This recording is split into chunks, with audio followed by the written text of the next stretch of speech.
Meni qancha yaptı? Bir lagman go. 18 koyuptu. Çöfü bama. Neşin? Bizning hesabni qaytdik. Sizniki. Evet tuttu. Ha? Makarnaki billa qaytli. Ben töledim. Qanda bular? Bu iş kana olmaydı. Kana oldu. Birinchi qitim ko'rishgandan televizyon set turam. Hey, man qara. Ko'zingiz yumma. Ejana.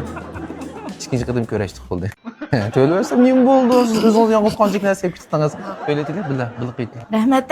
Ilan sen muqarrarni yangiga olasisan. Pishib qo'yibdi taxmin. Beshi qaytish bo'ldi taxmin. 微信收看42018元。 Kimniki? Seninki? Menimi? Ha? 42 ming. 18 koy. Ah, 18 koy lagman. 42 ming. 42 ming. Nima yaptiki? To'y qilibdik-a? Aqsa. Ha. Kim bilan? Uyri bilan? Er bilan? Ha, 30 jozning puli. Qashta jiq bo'lib kelmanda? Unuqmidim. Erchu.